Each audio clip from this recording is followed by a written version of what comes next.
یہ قرآن تو نصیحت ہے، جو چاہے اپنے پروردگار کی طرف پہنچنے کا راستہ اختیار کر لے، اور تم کچھ بھی نہیں چاہ سکتے مگر جو اللہ کو منظور ہو۔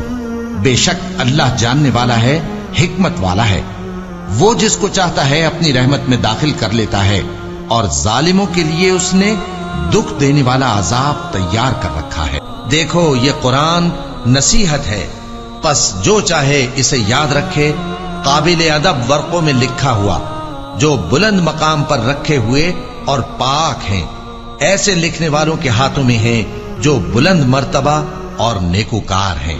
پس میں ان ستاروں کی قسم کھاتا ہوں جو پیچھے ہٹ جاتے ہیں اور جو سیر کرتے اور غائب ہو جاتے ہیں، اور رات کی قسم جب وہ پھیلنے لگتی ہے، اور صبح کی قسم جب وہ نمودار ہوتی ہے، کہ بے شک یہ قرآن اس فرشتہ عالی مقام کا سنایا ہوا پیغام ہے جو صاحب قوت ہے، مالک عرش کے ہاں اونچے درجے والا ہے، سردار ہے، ساتھ ہی امانت دار ہے۔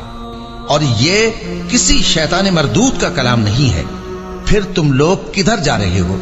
یہ قرآن تو تمام جہانوں کے لیے نصیحت ہے، یعنی اس کے لیے جو تم میں سے سیدھی راہ چلنا چاہے، اور تم لوگ کچھ بھی نہیں چاہ سکتے مگر وہی جو اللہ رب العالمین چاہے۔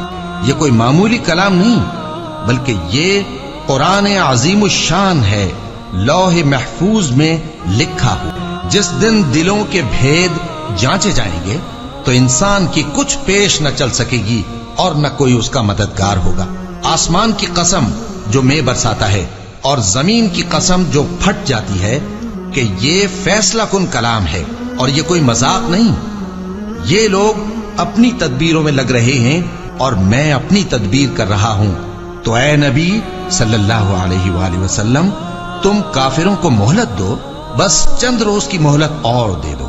اے نبی صلی اللہ علیہ وآلہ وسلم ہم تمہیں پڑھا دیں گے، پھر تم فراموش نہ کرو گے، مگر جو اللہ چاہے۔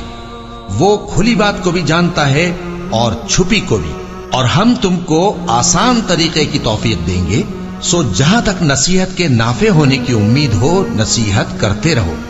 جو خوف رکھتا ہے وہ تو نصیحت حاصل کرے گا، اور بے خوف بدبخت اس سے کترائے گا۔ جو بڑی تیز آگ میں داخل ہوگا پھر وہاں نہ مرے گا اور نہ جیے گا۔ پس اے نبی صلی اللہ علیہ وآلہ وسلم تم تو نصیحت کرتے رہو کہ تم نصیحت کرنے والے ہی ہو، تم ان پر داروغہ نہیں ہو۔ ہاں جس نے منہ پھیرا اور نہ مانا تو اللہ اس کو بہت بڑا عذاب دے گا۔ بے شک ان کو ہمارے ہی پاس لوٹ کر آنا ہے، پھر ہمارے ہی ذمے ان سے حساب لینا ہے۔